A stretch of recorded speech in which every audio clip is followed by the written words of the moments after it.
I had them on line before I dial up. How they claiming they on top and I'm a mile up. I had them on line before I dial up. How they claiming they on top and I'm a mile up. I know the wall's closing in, but don't you dare give up now.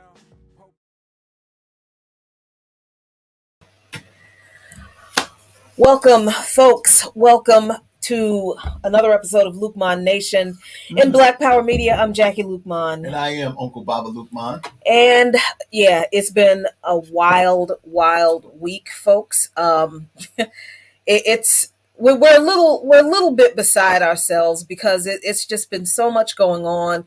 We went to the protest in Chad this afternoon. Yep. And I'm looking at the picture here. It looks a little weird. Hey, look, what's weird about it? It looks a little strange on YouTube, but okay. Anyway, you know what we look like. But we look like us, right? We do look like us. Then yes, that's all we do. That matters. I guess that's all that matters. You know me. I'm a perfectionist. I like to get the stuff right. So if we came on here looking like other people, then that'd be something else. But as long as it look like us, then okay. Then we're fine. Yeah. Okay. All right. So we'll work this out. I will be obsessed with it for the weekend until we get it straight. But it's been a hell of a week. We will have footage for you later on this evening of the protest in front of the French embassy that Chadians put on this afternoon that we went to. We talked to folks. We captured some of that protest and we want to share it with you. So that'll be up later this evening. I mean, we were there. I mean, and we said that, we are like, we're like the war correspondents for Black Power Media. I know that's are. I know that's sort of like,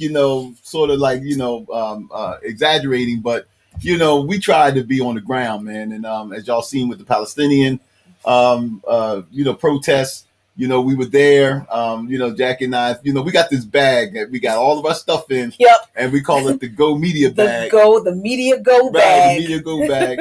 And, so when it's stuff like that, man, we just throw that stuff on the back, jump in there, man. And, we try to find these places. And it's not just for the sensationalism of it. Mm-hmm. We really do want to support our comrades and stuff and all of the struggles, man, that it in, because we do believe that it's all interconnected and that all the pieces matter. Yeah. So, thank you so much for joining us, everybody.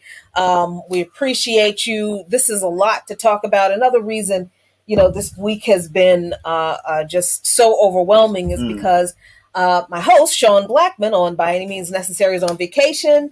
And I was doing the show by myself for a couple of days.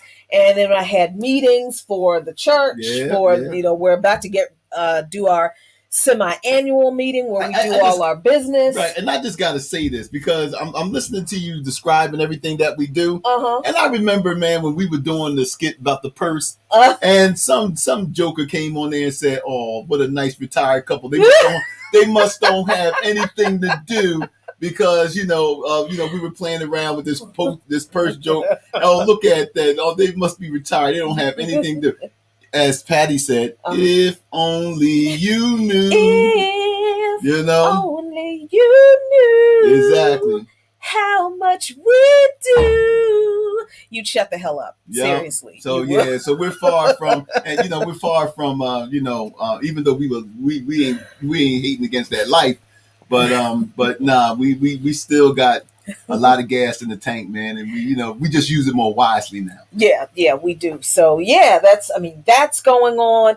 Had a Black Alliance for Peace webinar that I was supposed to stream to Black Power Media.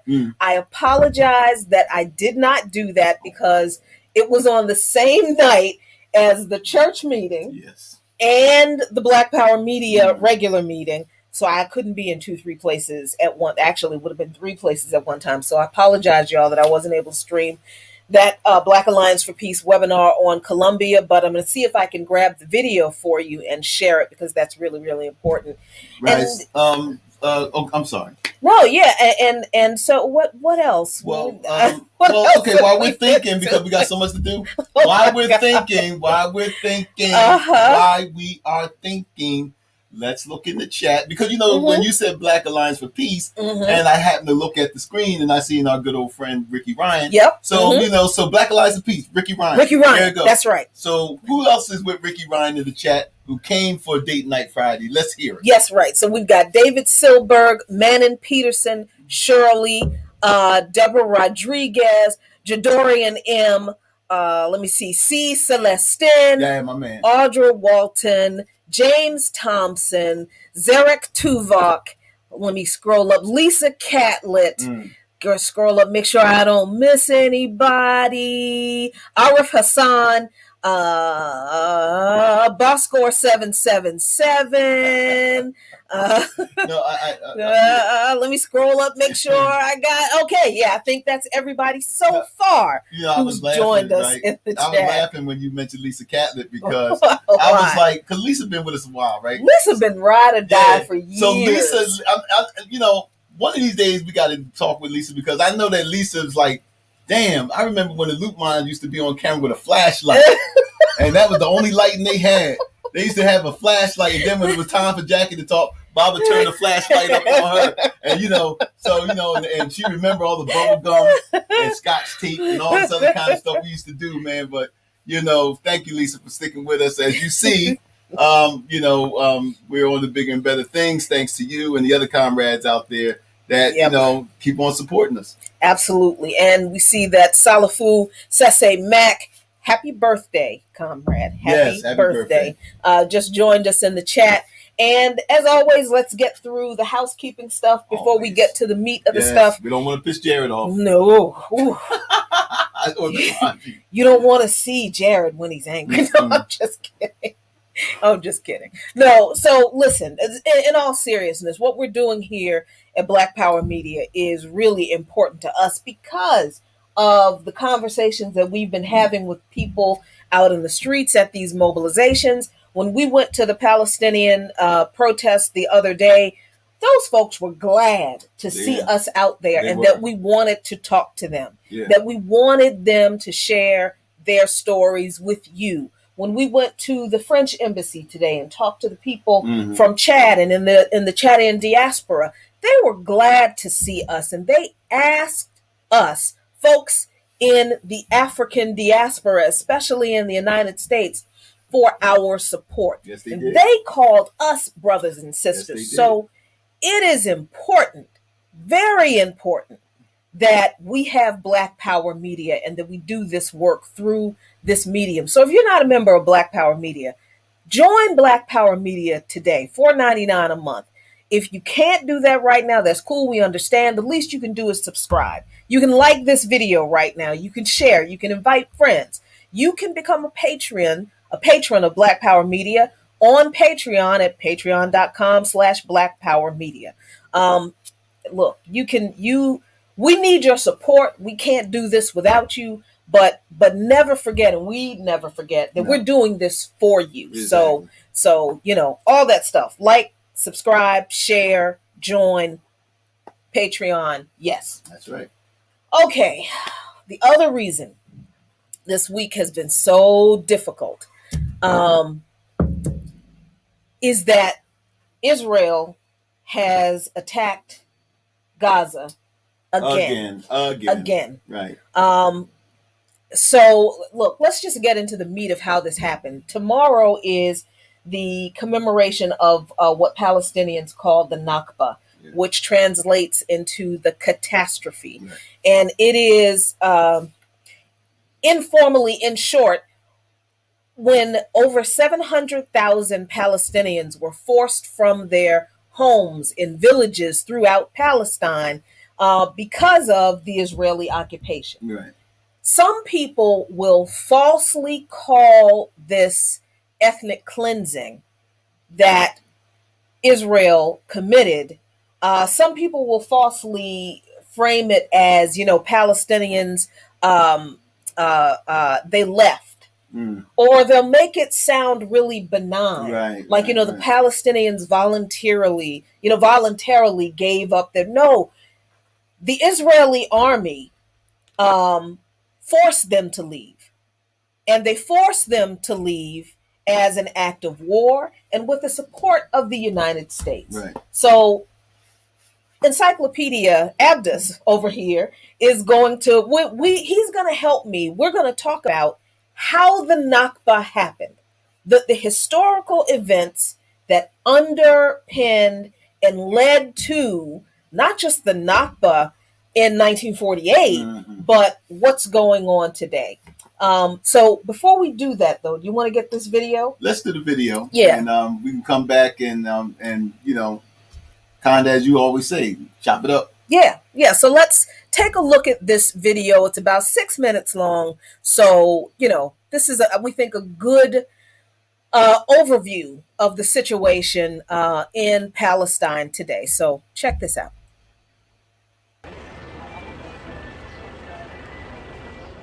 After a bitter court decision last year, the Palestinian families in this house were evicted and Jewish occupants moved in. The transfer of occupants was regarded as a triumph by religious Jews,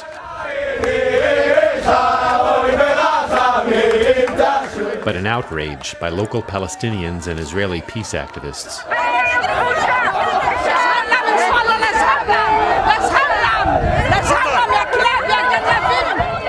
The new Jewish residents put up the large menorah candlestick design and the Hebrew words below, which read, "And the sons will return home," a well-known biblical phrase from the book of the prophet Jeremiah.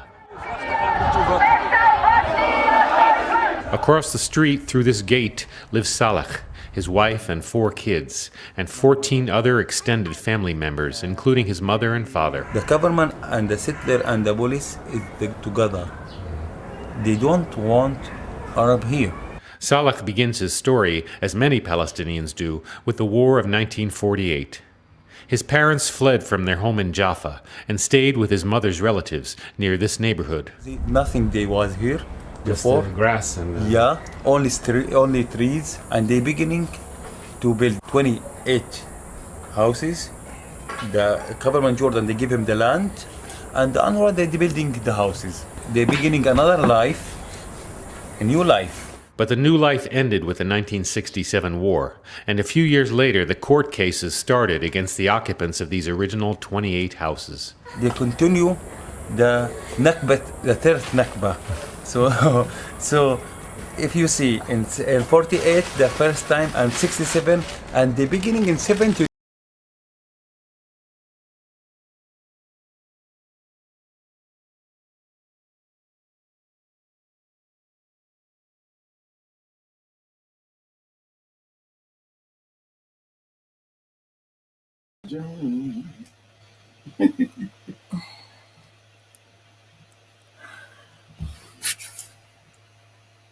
We just had a weird problem. I don't know what's going on. Let's see.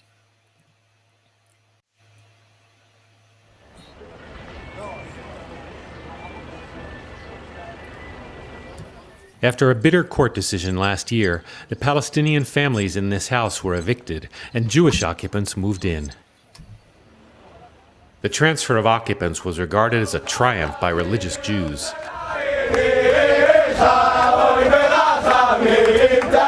but an outrage by local Palestinians and Israeli peace activists.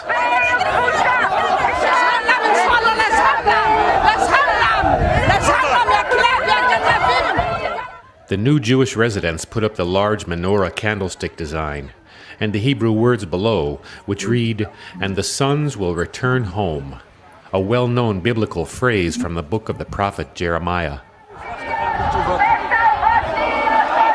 Across the street through this gate lives Saleh, his wife and 4 kids, and 14 other extended family members, including his mother and father. The government and the settler and the police is together. They don't want Arab here. Saleh begins his story, as many Palestinians do, with the War of 1948. His parents fled from their home in Jaffa and stayed with his mother's relatives near this neighborhood. Nothing they was here Before, grass and yeah, only trees, and they beginning to build 28 houses.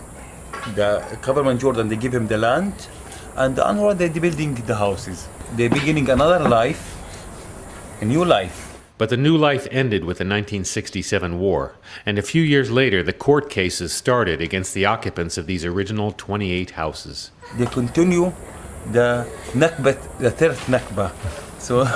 So if you see in 48 the first time, and 67, and the beginning in 72 to give the Palestinians here to leave, and the beginning to go to court and continue how you see now. Later his mom sat down with us. She's lived in this house since it was built in 1952. أنا حكيت لأوباما على الكاميرا، حكيت له قلت له يا أوباما عندك بنتين بتحب يرتمن في الشارع، خلي اليهود تعيش وإحنا نعيش بس ابعدهم عنا. I had a hard time finding a Jewish family to talk to until I realized I was calling the neighborhood by the wrong name. For Jews, it's Shimon HaTzadik, named after the ancient tomb that Jews regard as the center of the neighborhood. Yoni Yosef is the grandson of the Sephardi former chief rabbi of Israel. In this neighborhood, he's known as the boss. I follow Yoni around the corner to the tomb.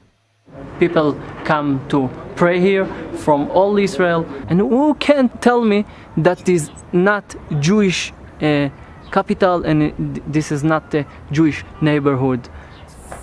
Liar. Here inside you have Arab man. They changed the name. It's Sheikh Hijazi. They changed the Shimon Tzaddik. The tomb, whoever's buried inside it, is right behind Salah's back wall. Eventually, Yoni takes me from the gravesite back to the settler house with the big menorah. How many families live in this building? This building, 8 families and 1 single. Single is the manager of all this neighborhood. We look for someone from one of the families to talk with. None of the women want to talk. Finally, a man comes home and invites us in. I ask him why he decided to move into this disputed house less than a year ago. It was a dream. I had some sort of a dream when I was young. I wanted to do something that I felt was Zionist, and I'm a Jerusalem freak. I have to live in Jerusalem. And does he think about the people who used to live here? They had to leave the house. So it wasn't by choice, it was more by force. And therefore, the people that are living across the street now have the same problem. It's not only here, it's all 4 acres around us. المستوطن اللي بيجي من حدود الدنيا اللي عمرنا ما سمعنا فيه يقعد في دارنا والله الله ما كاله والله الله ما كاله. We take house after house because this area belongs to the Jewish people, and our dream that all East Jerusalem will be like West Jerusalem, Jewish capital of Israel. Mayor Margalit is a Jerusalem city councilman from the left-wing Meretz party. As a member of the city government, he had access to a building plan for Sheikh Jarrah, submitted to the city by a holding company for the settler groups. In this plot of land, they want to build almost 200 houses. He means units for 200 Jewish families. For the municipality, this is wonderful because it's exactly what they want. We are not finished the job. We are going to the next neighborhood, and after that we will go more. This is the best way for them to undermine any kind of compromise with the Palestinian or any kind of solution in the future. Where does the settler organization get the money to pay the court costs and to buy the land? 70% of the money comes from the Israeli government and 30% from Jewish living in France or in the United States. In some way, yeah, I feel I'm a pawn, and I don't feel that's all that bad. Sometimes you need pawns to do the real work. מבנה להריסה. And that means? House to be demolished. Ahmed Kourei, a former Palestinian prime minister, said recently that rising tension over continued settlement building in the Jerusalem area was a time bomb, eroding trust between the two sides. Which future you have here? My other friend, they tell me I take my children to Eilat, I take my children to outside Israel to visit. Okay, but my children, I can't take him anywhere. You're afraid if you go take him to visit some place, you come back, you don't have house. You see your life in the street.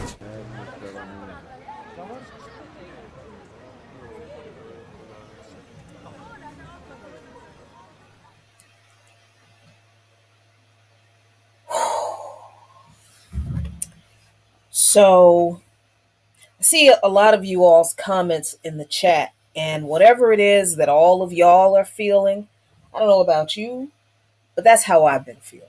Yeah. And we don't even live there. We don't even so live can you there. imagine what the Palestinians who are going through that are obviously feeling? You know, and we can feel this because we come from people who were stolen from our home, who had our communities destroyed, who our people had our we live in a settler colonial state in this country. The United States is an apartheid settler colonial state. Let's get this straight. So we understand that the Palestinian people are suffering under the same ideology and tactics that our people suffered under. And continue to suffer. And continue to suffer. So how did this happen? How did this happen? There are a couple of things that were mentioned in this video that I want to touch on.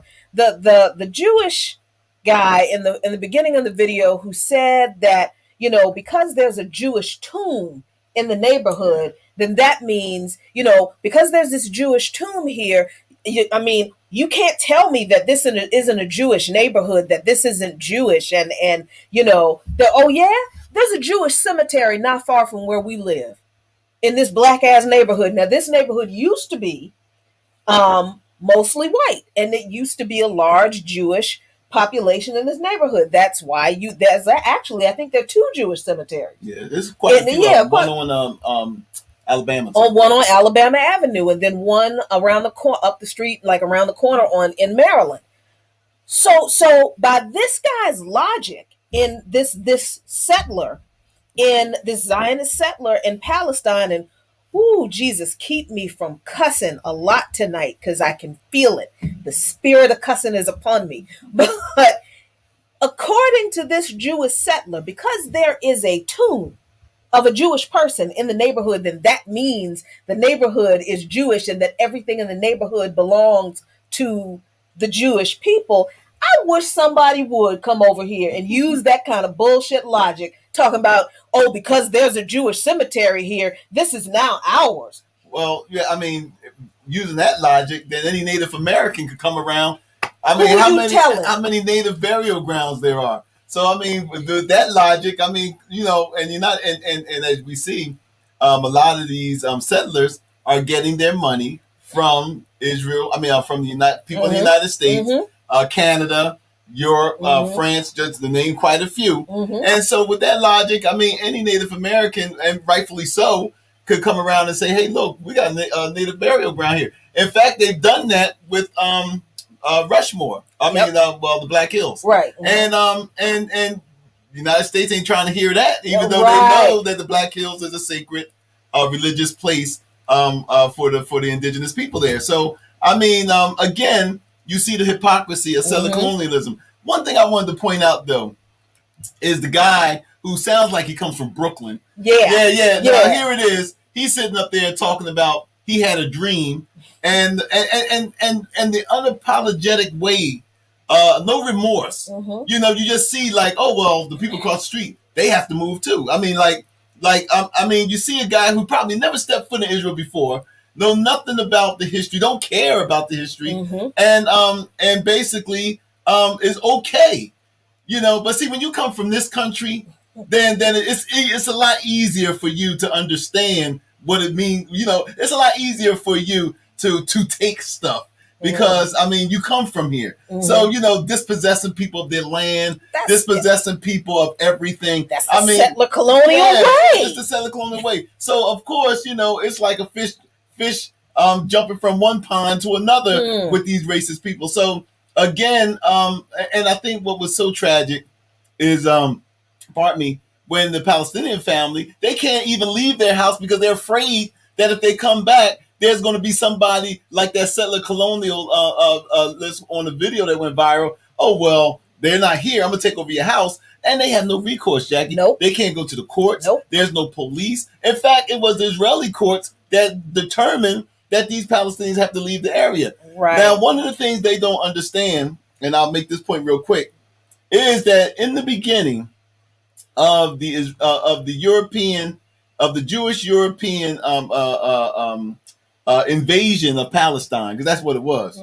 One of the things that they did, what all settler colonial people, colonists have done, is what they do is they part of their usurping of the land is that they basically erase the history of the land that they're stealing. So all of these areas, all these villages that were once Palestinian, what these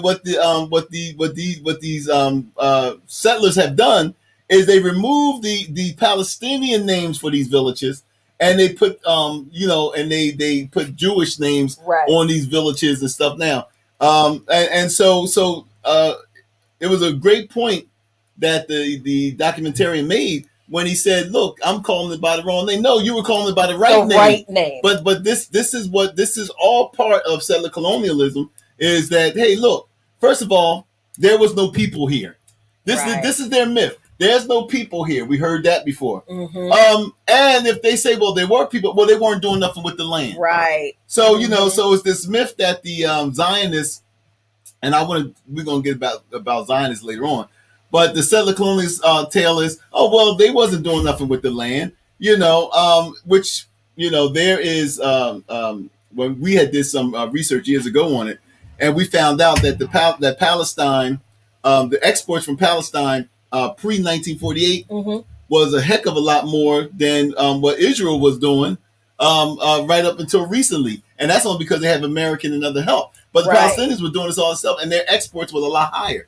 So number 3 is, after that, it's, God gave us the land. So whether it's by manifest destiny, which is another form of this, God has a deed, and God gave the deed to them. The fact that God has a deed to something, a title to something, something that they would never, ever accept from any person that's non-white. You and I couldn't say, well, the Yoruba God said that DC is ours because, after all, a Yoruba saint died here. And, our God said that this is... Man, they'll laugh us. We'll be in St. Elizabeth. Yeah. So these are the lies that they tell. And if you notice, the only ones who accept it are other settler colonialists. That is really, really true. Now, I think we need to make it clear that among even Jews in America, the revulsion toward the state of Israel is growing. And especially among a lot of younger Jews, especially among a lot of younger Jews. And that is a very positive thing to see. And like we always have to do, because we don't want to get banned, because, we've had a couple of our comrades have their Twitter accounts suspended for covering the Palestinian rally the other day. In particular, Chuck Modiano, who interviewed me. Yes. And, I said that Andrew Yang was a piece of shit for his comments about, standing with Israel. And I'm going to say it again, he is. But he's a piece of shit for a whole lot of reasons, not just for that. That was just another reason that he's a piece of shit. But, I mean, we have to be clear that what we're not talking about, we are opposed to Jews. Because we're not even talking about Jews here. No. We're talking about Zionists. And Zionism is not an expression of the actual spiritual religion of Judaism. So what is Zionism? Why is it not really an expression of Judaism? And how do people understand that? Well, let's put it this way. When the guy from Brooklyn said something that he wanted to be a good Zionist. Right. What does that mean? Yeah. You know what I mean? Well, first of all, when you hear the word Zionism, there's things that all of us understand that most of us are familiar with political Zionism, and we know that Zionism, which was a movement that was headed by Theodore Herzl back in the late 1800s into the 1900s. They had the World Zionist Conference, where because of the rising tide of the rising anti-Semitism or anti-Jewishness that was happening in Europe, and Europe has always been anti-Semitic. Let's make that clear. Jews have always experienced persecution in Europe. Europe was never friendly to the Jews. They're not friendly to them now. But the thing of it is, they're only friendly to Israel because Israel serves a colonial purpose and imperial purpose. But as far as the Jews go, Europe was never a friend of the Jews. So what happened is that Theodor Herzl, who was not religious, who was an atheist actually, decided like, hey, the Jews are being persecuted and we need a homeland of our own. Let's be clear. Political Zionism had no kind of affinity for Palestine. They had no affinity for Jerusalem. There was no, no longing to go back home to the land of their fathers. They just wanted a piece of ground that Jews can go and settle, or those who identified as Jews, because Theodor Herzl wasn't religious. So there's a question there: is Jew ethnicity? Or is it a religion? That's a debate we're not going to take on here. But again, if Theodor Herzl wasn't religious, then in some circles, how could he be a Jew? Which in his own characteristics is a religion. So, but that aside, that's above our pay grade. But what we will say is that there was quite a few places that Theodor Herzl and his group thought of. One was people know about Uganda, South America. There was other places, but they didn't settle on. One was Cuba, but they never settled on the Holy Land. That was not in their plans. How that came about was you had some Jews. Now let's be clear: there are several types of Zionism. Now, several types of Zionism, right? So you had political Zionism. And then you had the revisionist Zionism. And the revisionist Zionism was formed by people who were with Theodor Herzl, who decided that, I don't know if I like Uganda. I don't really know if too many blacks? Well, no, it's not that. It was that though Theodor Herzl himself wasn't religious, there was some religious elements in the Zionism. So what they felt is that it'd be best for us, because the British Empire was an empire at the time and had all this land, and they had Palestine. So there were some people within the Zionist organization who didn't want to follow Theodor Herzl's lead and say, well, we're going to work with the British and get Palestine because that's a British protectorate. And so then you got the Balfour Declaration and all these things. So it was the revisionist Zionists who worked with them. And their thing was, okay, yeah, we want land, but we want our land to be in the historical Israel. That was the revisionist, right? So we want that. And even though the people who were under Herzl's leadership didn't really care, these people did. And they was like, well, it would be more legitimate for us. And this is where the revisionists, what we see now, what we just witnessed on that video, the revisionists were the ones who co-opted Judaism. Theodor Herzl, they were atheists. They didn't care about Judaism, but the revisionists, they co-opted Judaism with the political Zionism, and that's what you see is the fruits of that today. You also see from the revisionist Zionism, you also see two groups that came out of revisionist Zionism. One was the centrists, who wanted Palestine, which they were going to name Israel, this Jewish settlement in Palestine, to be based off of British rule. Okay. They were the centrists. They wanted a democracy. They wanted everything based off British rule. Then you had the Irgun. The Irgun, and some people know who they were. These were the people who were the militants. These were basically the people who were responsible for ethnic cleansing the Arab villages. They were the militants who blew up the King David Hotel. With British soldiers and diplomats there that people seem to never want to talk about. So it was the Aragon that not only ethnically cleansed a lot of these Arab villages, and they blew up the King David Hotel.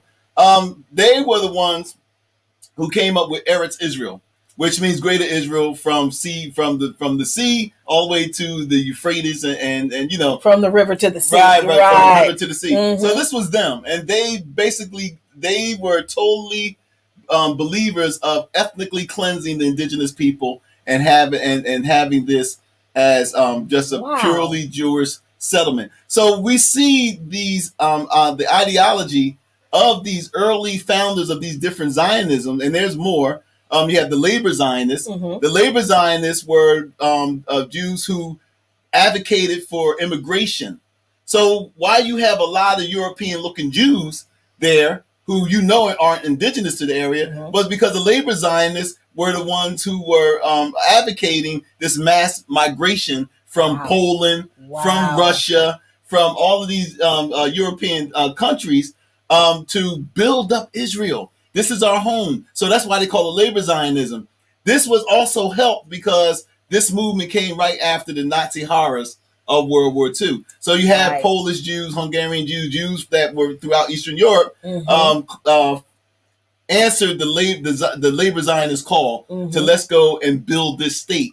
You can look at old newsreels of early Israeli newsreels where you see these people, basically, rolling up their sleeves and building this. Well, they were the labor Zionists, and so you see that here with the settlers, so you see a lot of this stuff that's going on. And then we talk about the religious, as you was talking about. Then you have what we call the religious Zionism, which was based upon the Zionism that wants Jews to, okay, if you're going to settle this land, we need to settle it, and we need to not base ourselves off of Britain, democracy, or any other kind of systems. The religious Zionism say, no, we need to base the way we rule ourselves off the Torah and off of the tenets of Judaism. So you see these Jews also, a lot of people say that the Jews with the Orthodox Jews, a lot of them fall under that. And so then you got the Christian Zionists. And we know the Christian Zionists are the ones who support Israel based upon their interpretations of the Old Testament scriptures. That is, and then one verse that says in the Bible where they misinterpret this verse as saying that where God is allegedly saying that to Abraham, that anybody who blesses you, I'll bless them, and anybody curse you, right? So the Christian Zionists take that literally to mean that Abraham being the father of the Jews spiritually, but he's also the father spiritually of the Muslims and of the Christians, right? But the Christian Zionists look at it as, well, Abraham's the spiritual father of the Jews, so by us blessing him or supporting Israel, that somehow is going to bless us. And another sect of Christian Zionists believe that this sinister belief that Jews are going to hell. So what we need to do is support Israel to bring on Armageddon, so that Jesus will come back. And then Jesus will come back, and they'll know that we were right. And then so they'll either convert or Jesus will just burn in hell. Let's burn in hell. So so you got all of these different forms of Zionism, and I think that another form of Zionism, what I had written down here, is the Reform and Progressive Zionism, which was at first opposed to all of this. This is groups like the ARZA of Canada, the Israel Movement, a lot of these groups that were based. The Holy Land Foundation, a lot of these things, which was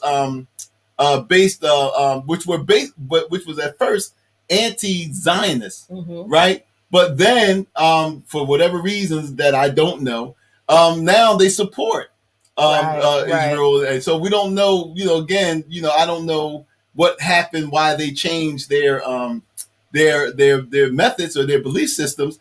So you got seven. So when you get somebody up there saying, "Oh well, I want to practice Zionism," and this is why it's so important for us to know these things. Well, what part of Zionism are you practicing? First of all of it is detrimental to the Palestinians, right? So you got several forms of Zionism. all of it is detrimental to the Palestinians, and it's all and the hypocrisy within that, in all of those forms of Zionism, is that they do one thing. All of these Zionist interpretations do one thing. Not only do they discriminate against the Palestinians, but they also have been discriminating against African Jews. Oh, come on! So now. It seems to be more based on race as opposed to religion, and not many people call this out. We know that the Hebrew Israelites, the African Hebrew Israelites, who came there in the late 1960s and 70s, who've been there for decades, that the Israeli government all of a sudden decided that they have to leave. Right. So this has been called Israel's DACA, based off of the DACA situation here. But they got 60 days to leave. These are people who have raised families here, who have at least 2 generations of children who have grew up in Palestine, what they call Israel. Right. And so now Israel is telling them to leave. We also know that Ethiopian women, Jewish women, have been sterilized by the Israeli government against their knowledge and against their will. Right. So what part of Zionism is that? Right. So if this is supposed to be a state where it's supposed to be a Jewish state, well, there's only some Jews can have babies and others can't. Well, yeah, but not only were Ethiopian Jews sterilized against their will, but Palestinian Jews were also. They were sterilized, and their children were taken from them. Exactly. So I mean, we've got all of this deep history that this catastrophe is propped up on. This deep history of depriving one people of land because another group of people wanted it. And the reasons for them wanting somewhere to go were absolutely legitimate because, as people who struggle for liberation, we understand wanting to be left alone and not wanting to be subjected to, the oppressors. But the way we're not going to do it is to take land from somebody else. Right. But see, Zionists, all of them, like you pointed out, they didn't have a problem doing that. Now, the interesting thing about what you were saying about all the different kinds of Zionism was the point about Theodor Herzl not being an observant Jew. Right, exactly. Right? Not only was Theodor Herzl not an observant Jew, he was an atheist. He didn't care about the religious aspect of it. He wasn't looking at it as, let's go back to the Holy Land. Right. He wasn't looking at Uganda as like, that's the Holy Land. He was like, hey, that's enough land over there for us to send our people there. We can live there and nobody's going to bother us. That's going to be great. It wasn't like this is where God told us to go because this is where, no, it wasn't that at all. But even more than Herzl not being an observant Jew, Herzl, when Palestine was raised as a possible destination for the homeland for the Jews, Herzl didn't think that rich Jews who had already assimilated into European society would even want to go to Palestine. Because Palestine at the time, it was called Philistine. Palestine, they considered Palestine, it was out in the middle of the desert, kind of, it wasn't cosmopolitan like the European cities. So Herzl felt like the assimilated rich European Jews, meaning white Jews, okay? They had assimilated into European society wherever they were. They weren't going to want to leave the comforts of their European societies. They had already assimilated. So Herzl and his supporters felt like, okay, if Palestine is going to be the place, then that's where we can send the poor Jews who can't assimilate into European society. So Palestine wasn't even looked at as like a prime location for the Jewish homeland. It was really looked at by Theodor Herzl, the so-called father of Zionism, as like a place where they were going to throw away all the poor Jews who couldn't make it in European society. Well, what they also don't mention is that Hitler was considering the Zionists, the political Zionists went to Hitler. They went to the Nazis, and they told the Nazis that we could solve your Jewish problem. and by solving the Jewish problem, deport them to Palestine. That was actually a plan that was getting ready to be put forward by the Nazis. One of the reasons why the Nazis went to this other final solution was the fact that, first of all, the Jews didn't want to go. So not only did the Jews didn't want to go, by that time Hitler was in war with the British, and Palestine was under British mandate. So you can't send them now, because you're at war with Britain. But the Zionists told Hitler and them that if you want your Jews to leave, you have to persecute them. It basically turned up the heat on them so they would leave. This was also done in conjunction with the Sharif of Al Asa University, University, who also was part of the unfortunately part of this thing of endorsing this pogrom against the Jews. Now, one of the reasons that Palestine, why the British, why one of the reasons that made Palestine so accessible was we have to understand something. That would have never happened if the British had not loosened the hands of the Ottoman Empire. All of that was under the Ottomans, and so so there was no state of Israel being formed or being established with the Ottomans there. What happened was during World War One, the Ottomans joined the side of the Germans against the orders of the Sultan or the Khalifa, which is the Muslim ruler. The Muslim ruler, the Sultan of the Ottoman Empire, told the Turkish generals, don't get involved in this war. Well, the Turkish generals disobeyed because they felt that Germany was going to win World War One and that they would get the spoils along with Germany. And so what happened was, of course, we know what happened. Germany lost. Britain and the United States and all, they won. That's how Britain got Palestine. They got Palestine because of the dissolution of the Ottoman lands. These were all former lands that was under Ottoman rule.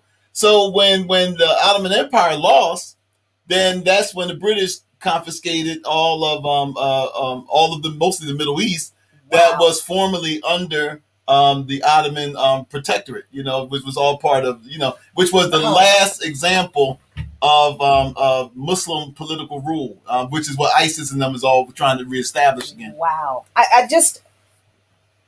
I gotta thank you, really. I mean, I do this all the time. I mean, I think y'all probably think that I'm just, playing for the camera, but honestly, I gotta thank you for knowing all this. Because, see, these are the pieces of history that always get left out when we talk about who decided how to carve up what piece of land. We always talk about the United States. We always talk about, Africa and all this kind of stuff, but we always leave out how Britain carved up Palestine, how Britain carved up India, how Britain carved up Iraq, Iran. I mean, it is important to understand that before the U.S. empire, there was the British Empire.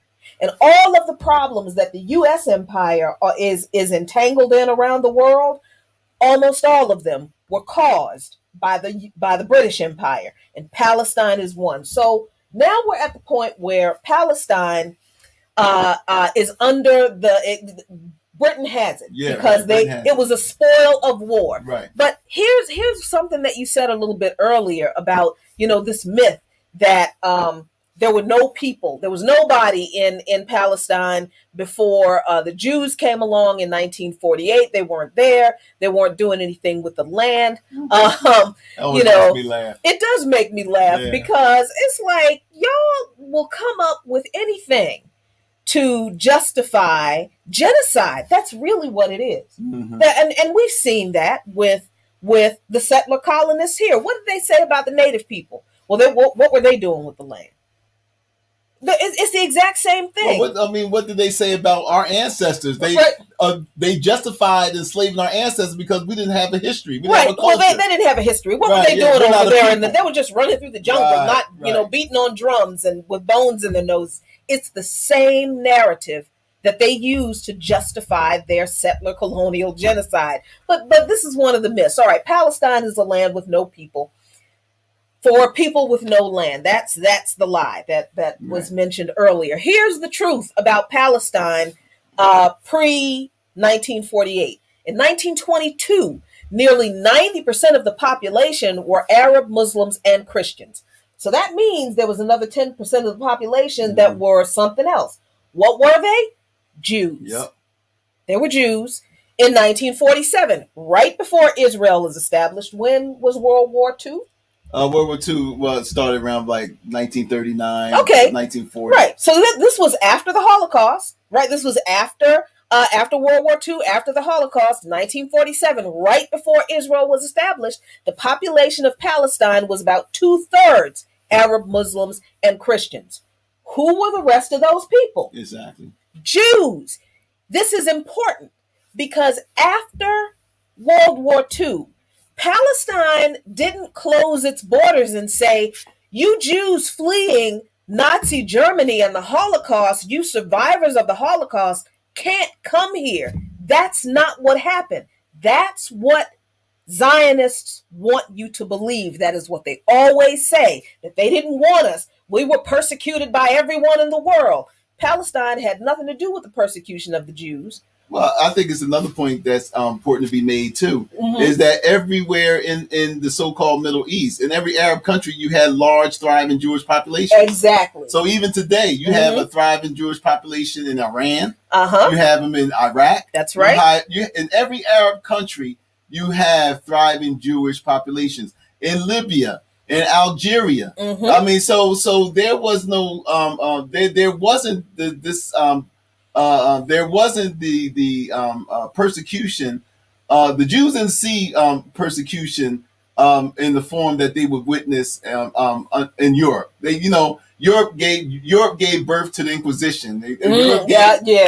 Europe gave birth to the Inquisition. They gave birth to a whole bunch of. I mean, we can't even leave out the Soviet Union. Jews were, Chernobyl. We all know about Chernobyl, right? Well, what we don't realize is that Chernobyl was one of the refuge places that Jews fled from the Russian pogroms against the Jews. Oh, wow. The town where Chernobyl. Wow. Right. So Chernobyl was one of the havens where Jews fled to get away from the Russian persecution of Jewish people. So, but they never experienced that. Under Muslim rule. I'm not saying that everything was peaceful and nice, but Jewish scholarship thrived under Muslim rule. Maimonides, I think his name is. Yep. He came along during the time of the height of Muslim Spain, of the Muslim rulership of Spain. You had Morocco, where the Moroccan government was full of Jewish advisors.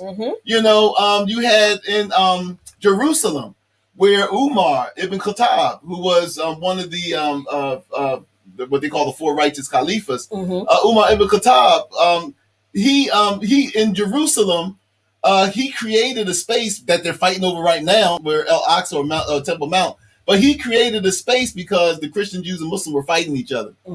And because, that's a holy space for all three religions, Umar decided that he was going to have one room, and in each room there was a place for the Jew, place for the Christian, and place for the Muslim. That place is still there today. Wow. So this solved the religious disputes that the Jews and the Muslims and Christians were having. Jewish blood wasn't really shed. As of course, Muslims and Jews had wars, especially in the beginning of the foundation of Islam. But it wasn't until the Christian Crusades that you really seen Jews, Christians, and Muslims all fall under the sword of Europeans who were only there. They claimed they were there to liberate the Holy Land from the Muslims, but they were only there as they was everywhere else, looking for riches, and looking to plunder and all this other kind of stuff. Exactly. So So I just wanted to just bring up the point that one of the false narratives is that because people say this all the time. Oh well, I got into it with somebody online the other day. Oh well, that conflict is never going to end because those people have been fighting each other for thousands of years. That's a lie. Mm-hmm. It's a straight lie. Jews thrived all throughout the Muslim world. You know, I mean, in places where you wouldn't think Jews. India, under the Mughal Empire, under the Mughal dynasty, which was, or the Mughal dynasty, which was the last great Muslim dynasty. They're the one that built the Taj Mahal. Jews thrived there. So, you know, so this whole notion that, you know, that Jews were persecuted everywhere they went, you know, yeah, we all face prejudice when we're amongst other folks. But the way that Islam dealt with Jews and Christians was that they had a category called dhimmi. Mm-hmm. And dhimmis, if you were non-Muslim, but you were within the Abrahamic faith, so what they call Ahli Kitab, the people of the book, which means that, you know, Christian, Muslims, and Jews share the same spiritual foundation. The Muslim rulers would just charge them taxes to stay on the land. So, you know, and it was also to pay taxes to stay and for protection of the Muslim army. So that no outside force, that's what we pay taxes for, allegedly. Supposedly. Yeah, I mean, you know, so you can't have a foreign land. We pay taxes to the United States government, allegedly, so that some foreign nation can't come and just go past a PG County and just come straight to us. The United States government is obliged to protect us with. Well, they're obliged to protect us with their military. Mm-hmm. So this was the same agreement under Islam. It was like, okay, well, you're living. We're the rulers now. You can practice your religion. You just have to pay the jizya, which is a tax, to for Muslim protection. You know, so it was a very humane way of something that the Jews didn't experience. They weren't required to assimilate. They weren't required to become Muslims. They weren't expelled. They weren't expelled. No ethnic. No, the Jews they didn't experience that type of thing under Muslim rule. It wasn't until in Europe, when with under the popes and Catholicism and all that stuff, that, you know, Jews were you know, got the worst. And so I guess to get back to our point, that's the reason why this history is important, because it's framed as if this is a religious conflict, and it's not. It is not a religious conflict. And to your point about you know, this lie that people say, oh, they've been fighting for thousands of years. How about there's evidence that was found in medieval documents, first-hand documents that were found in a medieval synagogue in Old Cairo. And the documents are known as the Cairo Geniza, and that were observed that the Jewish population at large were just going about their daily lives in Palestine, minding their business, just doing what they do. They formed bonds of trust and friendship with Muslim colleagues, and they established business partnerships with Muslims. Both Muslims and Jews were living in harmony with each other, along with Christians, and everybody was fine. And this is actually from a book called When Jews and Muslims Got Along by Mark R. Cohen. Cohen is a Jewish name. And let me make it clear, because somebody in the chat said that Islam was an empire. It wasn't all sunshine roses. Please put your big ears on, because that's not what I said, that it was all sunshine and roses. What I said is that, yeah, anybody who is living, conflict is natural with people. Yes. You know what I mean? Conflict is natural with people. There is no utopia. There was no utopia under Islam, like there's no utopia now. And there is a plenty to criticize about Islam. In fact, we just got a book by Uthman Danfodio, who was one of the major Muslim leaders that had a lot to do with Islam in Africa. I personally have a lot of criticism of the way that Islam came in Africa. I agree with John Henry Clark, where it's like, look, you know, these religions were brought by conquerors, and they didn't have our best interests at heart. So, I mean, I think that we need to understand is that, you know, we're smarter than what you think. You know, ain't nobody saying that, you know, nobody's saying that it was sunshine and roses. Yeah, look, we're not sitting here, you know, talking about the Ottoman Empire as if that's like the heyday of peace and wonderfulness. Like you said, yeah, there were conflicts. That's not what we're saying. We're not saying it was a utopia. We're telling you the history as it happened that is counter to the lies about Palestine that people are being told. Nobody's promoting nobody's religion. Lord, you know, and the thing of it is you want to talk about Ottoman Empire. I mean, we see their sins being played out with the ethnic cleansing, well, the near ethnic cleansing of the Bosnians. We see it in a lot of places in Europe where the Turks were cruel. Yeah. And the cruelty of the Ottoman Turks, especially in places of the former Yugoslavia and Vienna and places like that, that cruelty is still remembered to this day. Which one of the reasons that was given for the bloodletting that happened during the former Yugoslavia when the Bosnian Muslims were catching hell, because the Serbs whose ancestors were the victims of that cruelty by the Ottoman Turks, thought that it was time to exact revenge. Now, even though it was hundreds of years later. I think that we have to understand that when we're talking about historical things and stuff, we're talking about historical things as they are, and not, I try basically not to put any personal spin on it, because I find fault with all of them, and I was an imam and all this stuff. So, I see plenty of things to be wrong with it. So, again, nobody's trying to promote anything. Let me tell you something, and let this be your only warning. If you don't hear anything else I say about this man on this show tonight, if you come at the king, you best not miss. Because Abdushahid Lukman is unfuck-withable on this history. PSA over. The more you know. All right, let's get back to this issue at hand, which is the history of Palestine. How did the Nakba, the catastrophe, happen? The UK, Britain, is now in control of Palestine. Theodore Herzl he's dead by now. Yeah. Herzl and the Zionist conference, they have a conference and they decide, we don't want to go to Uganda. We don't want to go to South America. We don't want to go to South America. We don't want to Cuba. There was actually a large contingent of Jewish settlers who were sent to Houston. Right. Houston, Texas. Yep. And they were like, nah, we don't want to go there because let's not blame them for that. I mean, no, I'm sorry. Who can I'm not even mad. But because let's remember, the United States, the strong backer of Israel, was also incredibly anti-Semitic too. So they didn't find any love here either. So they go to Britain, and Britain is so fed up with trying to control Palestine because, see, after the end of World War II, the British Empire began to crumble. So they literally, after the war, they couldn't control all of their colonies anymore. Right. They just got a whole bunch of colonies after World War I, World War II. They're decimated. They're wiped out. They can't control all this stuff. So Britain ends its control of Palestine in 1947. All right. The Balfour Declaration was written up in 1917. That was before World War II.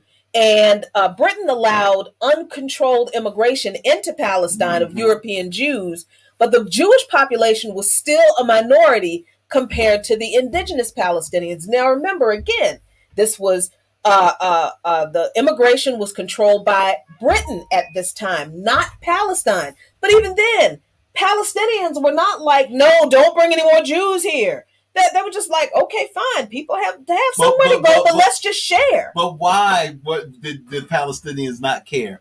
The reason why the Palestinians did not care because Jews have always lived there, and that's the thing. It wasn't this invasion as you've seen later on in 1945 and 46 and 47. It wasn't this mass invasion of armed European Jews who were coming there ethnically cleansing Palestinian villages. It was like, oh, well, okay, we know these people. They've always lived here.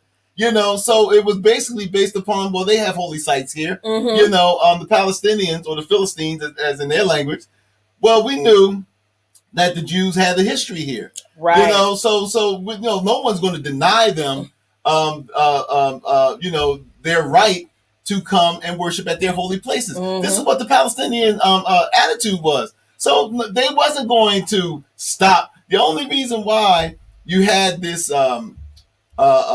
this outright hostility towards this European immigration during 45 and 46, and why all the Arab nations that were surrounding Palestine invaded Palestine with their armies was because they seen the ethnic cleansing going on of the Palestinians. Right. That's what made them intervene. Exactly. So I was incorrect. It wasn't Houston, Texas. It was Galveston, Texas, that was a focus of Jewish resettlement between 1904 and 1914 of over 9,000 Jews. This was before all of all the whole Palestine location became a question. And what we're doing is actually reading a lot of information from research we did and material that we presented to our church 2 years ago. What's this? Not 2021. So it was 3 years ago. It was in 2018 when we introduced this series on understanding Palestine at our church, Plymouth Congregational United Church of Christ. It was not all that well received, but we didn't care because the truth is what it is. And thankfully, but the last time we did it was well received. It was well received because people finally realized. I think, if she doesn't mind, I think Ricky Ryan made some reference to it not too long ago. But yeah, it was much better received the second time around. I mean, you tell the truth, and it doesn't matter whether people receive it or not. You just keep telling the truth. So here's some quick points about the Balfour Declaration that I think are important. Palestine only became the location for the establishment of the state of Israel after the Balfour Declaration was signed in 1917, in which Britain declared its support for the establishment of a Jewish homeland in Palestine, but not because Britain was,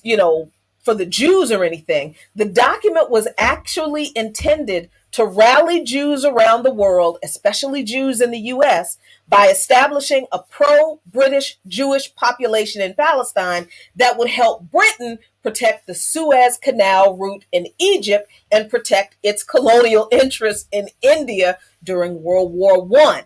All right? Understand, the British didn't write the Balfour Declaration because they loved Jews or that they cared about where the Jews would go. They wanted to use the Jews to protect their colonial interests in Egypt, which was the Suez Canal. Then Zionists didn't like the Balfour Declaration because it stipulated in the document, quote, "Nothing shall be done which may prejudice the civil and religious rights of existing non-Jewish communities in Palestine," end quote. Zionists didn't like that. They rejected the language, and because they were like, well, it favors the Arab population. Well, no, it favored the indigenous population, Arab, Christian, and Jews. All right. The Balfour Declaration actually wasn't disputed or renegotiated. Why? Because World War II happened in 1939. So then Jewish immigration from Europe into Palestine then increased as Jews fled the Holocaust. And that brings us to 1948. Right. Yep. All right. So what happened with 1948? A lot of people may have heard about the UN resolution on Palestine, the UN declaration, the UN partitioning of Palestine. Here's what it was in a nutshell. Britain ended its control of Palestine in 1947. All right. This is, again, World War II, Britain, the British Empire in shambles. They got these colonies all over the place, can't manage them. Oh my God, let's get rid of Palestine. Okay, fine. Zionists pushed the United Nations for a partitioning or splitting of Palestine that would give Jews 55% of the land. That would give Jews 55% of the land. Think about that. They pushed the United States to give people who are not indigenous to the land more than half of the land, which would have given them political control of the land with 55%. Okay, so the U.S. State Department initially opposed the partition, and they actually cited the unfairness of that partition to the Palestinians. They initially said that the partition would create a problem with the Palestinians that would never end for once. Which was also backed up by people like Albert Einstein. That's right. And others. That's right. That's when Albert Einstein wrote that letter, and it was published in the New York Times, I think it was. I can't remember, but yeah, some major newspaper where Albert Einstein and many other influential Jews pointed out, don't do this. This will be a problem that will never end. President Truman ignored the State Department. The one time the State Department tells the truth and does something right, President Truman ignored the State Department's advice and supported the partition, but it was only a political move, again, to get Jewish support in the U.S. for re-election. Because remember, the U.S. is an incredibly anti-Semitic settler colony as well. Okay? The partition resolution was actually so unpopular that it didn't initially have the required 2/3 votes that it needed to pass. So UN members who were against the partition were pressured by Zionist forces to change their vote. They were threatened with the loss of aid from the United States. They were promised aid for projects in their countries, or they were just flat out given gifts or money. These backdoor manipulations and deals allowed the United Nations resolution partition to partition Palestine to pass on November 29, 1947, giving Jews a majority of the land, 55% of the land, on November 29, 1947. And who was the deciding vote? The deciding vote in the in this partition passing was, unfortunately, Haiti. Why was Haiti the deciding vote? Because the United States threatened Haiti that it would withdraw all aid if it did not vote, if the representative of Haiti did not vote for the partition of Palestine. The only time that America ever listened to black leadership. Right. So the United Nations partition vote of Palestine passes.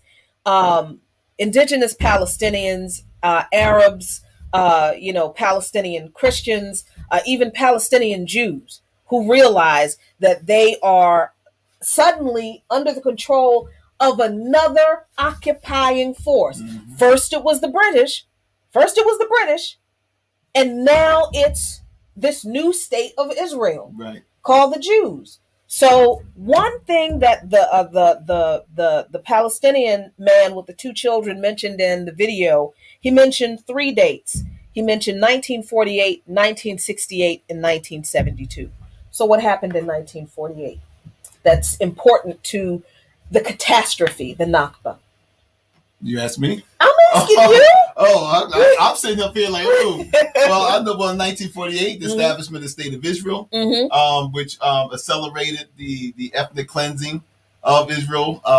Ben Gurion, which they got the airport named after. The Irgun was released on the Palestinian people. The Palestinians didn't just take this line down, though. The Palestinians did fight back, but let's be clear. Because of these lands being under British rule, the Palestinians, as well as the rest of the Arabs, weren't allowed to have weapons.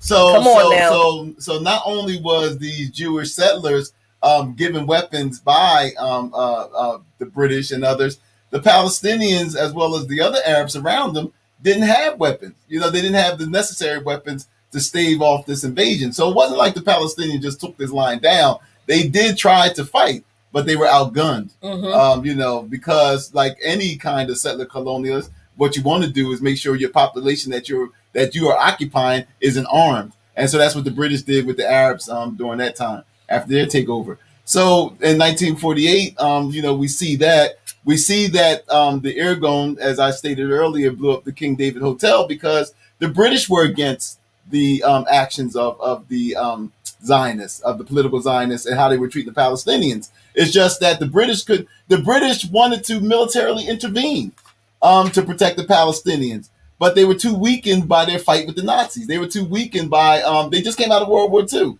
So they didn't really have the military strength to actually fight. In fact, one British soldier, in one documentary I was looking at, one British soldier who was stationed in Palestine at the time, he said that a British garrison, when they saw the massacre of the Palestinians, they wanted to intervene to stop this massacre. Now, I know it doesn't make them saints or angels or anything, but the British weren't militarily capable of doing that. And so it left the other Arab countries, as I stated before, to intervene. Now, to speed this up, so what was the other one? The 67 war, right? 1968. Yes, all right, 1967, well, 1968. Well, then there was the 67 war, where of course, Egypt, Jordan, Syria, Lebanon, they all came up against Israel. This is how Israel got the West Bank. In fact, King Hussein of Jordan, the father, invaded Israel from the western part, and Israel Israel beat Jordan and occupied that land, which is today the West Bank, and this is what's disputed now. That's why Israel is called an occupying force, because they got that after their victory over the Jordanian army. What was that? 72. 72. Now 72 is important. 72 was where Israel was on the verge of losing everything. In the war in 72, which was I think called the Yom Kippur War, Israel was on the verge of losing everything. What happened was, during Yom Kippur, the Arab armies, Egypt being head of it, and this is where we first get introduced to Anwar Sadat, who was he wasn't the president, but he was a general at the time. And what happened was that it was a very ingenious plan, where what the Arabs did, they said, well, the Jews are going on holiday, and it's Yom Kippur, so they're going on holiday. And they guessed right. Israel wasn't as diligent as Israel was caught sleeping. Right. And so this is where the Arab armies came in. They invaded Israel from the side of Egypt. They were Syria, they were Lebanon, and all. Jordan actually, after their defeat in 67, Jordan actually betrayed the Arab armies by warning Israel that the Arab army, King Hussein actually warned Israel, and had he not have did that, it would have been a different story. King Hussein warned the Israeli government that they're about to attack you, and so so the Jews had the Israeli government had intel from King Hussein of Jordan, so who stayed out of this fight because he didn't want to lose the rest of his kingdom. So but what happened is that Golda Meir, who was the prime minister at the time, she appealed to the United States, to Richard Nixon. She said, look, she said, well, she was right. Israel was on the verge of being destroyed. Militarily, they because they got caught off guard, they were on the verge.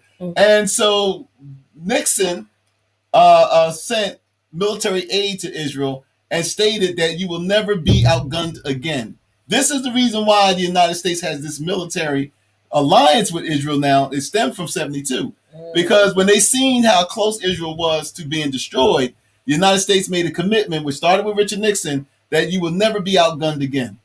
And that is very important, because people always start there with the United States supports Israel because Palestine and the Arabs almost destroyed Israel. But what were the Palestinians fighting against?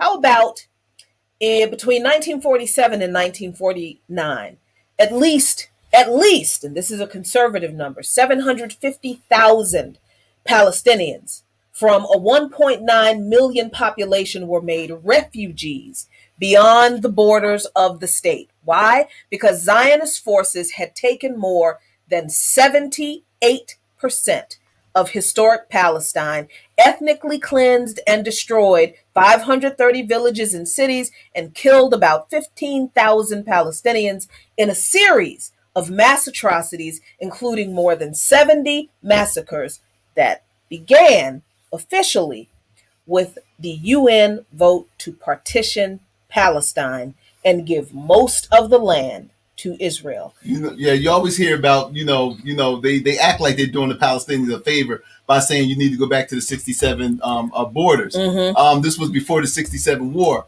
But we say on this side that no, Israel needs to go. I am a very, I agree with Helen Thomas, the late Helen Thomas, who was the a famous White House correspondent, when she said they need to go back to where they came from. They need to go back to Poland. They need to go back to Russia, Hungary, Romania, wherever they come from. They need to go back to Europe. So we're not satisfied with going back to the 67 borders. They need to leave altogether. So, look, we know that we have crammed a whole lot of history into this short period of time. But we want to share this map with you in closing. Sorry about the little ad there on the side, but actually this is from Palestine Portal. This is a source we go to every once in a while when we want to get information on Palestine. This is always about land. It's not about religion. It's not about it's not about Muslims hating Jews. That's not even backed up in the Quran. Right. There's, like you said before, Muslims regard Christians and Jews with great respect because they are Ahli Kitab. They are people of the book. They belong to the same spiritual tree that they do. They are of the same, they are of the faith that comes from the same spiritual father, Abraham. Right. All of them. So it makes no sense for Muslims to just automatically hate Jews. That's another lie that, honestly, I think Christians made up to help, facilitate this kind of thing along. But I mean, and I know we got time, but I just wanted to make clear that there's beliefs, and then there's what people do. Then there's what people do. So this is about land, folks. This is about land, because that's what settler colonialism is about. It's about land. It's about the acquisition of land. It is about ethnic cleansing so that they can have land that belongs to somebody else, and they don't care what happens to or what they do to the people who were there before. So that timeline we just talked about, this was what Palestine looked like in 1947. This was the population. This was the land that was theirs. Under the UN plan, this was what the land was going to be partitioned to, with Jews having majority of the land. Between 1949 and 1947, this was how much land Jews had taken, the Zionists. Right. Let me stop saying Jews. Right. The Zionists had taken by force, by ethnic cleansing, by expulsion, by atrocities, by war. This was how much land they had taken. And in 2005, this is what is left of historic Palestine. Now let's look at that. That's 2005. It's even less of that today. Because most of the people who are outside of what's called the West Bank, that's Gaza, or rather the West Bank and Golan, those people have been made refugees from their homes and they've been forced into Gaza.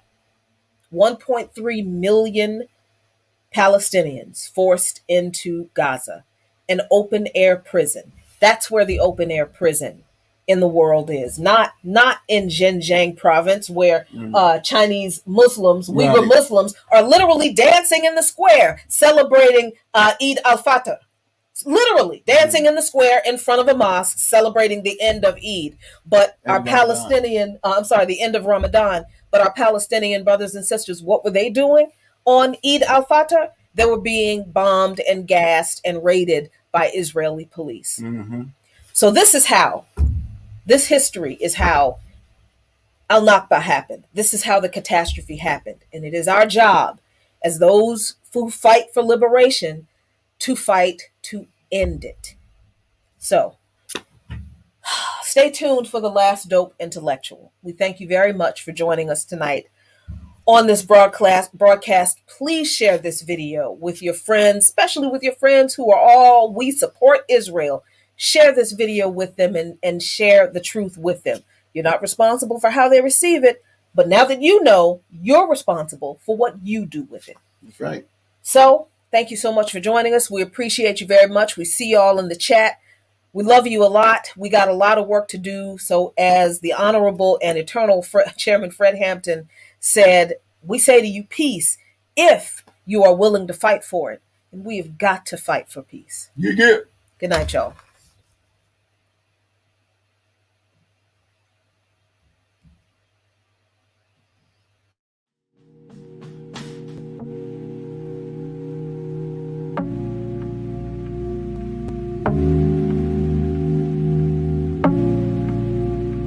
I had them on line before I dial up. How they came and they on top and I'm a mile up. had them online before I dial up. How they claiming they on top when I'm a mile up. I know the wall's closing in, but don't you dare give up now. Poe believed in me, pull up through some bucks down. Todd told the valet pull the truck round.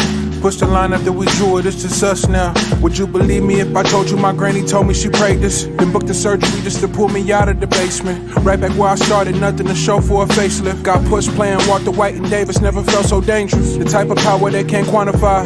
And name the best from my region, you gotta utter mine. Think of who really putting on, you never come to mind. Rapping like your Spotify, tap you rappers compromise. Yeah, no need to panic, just paint the canvas. If you can feel the static, you're too close, find your balance. Embed the revolution for they prohibition bandwidth. Blood trickle from the lead to see what's planted. I had them all online before I dial up.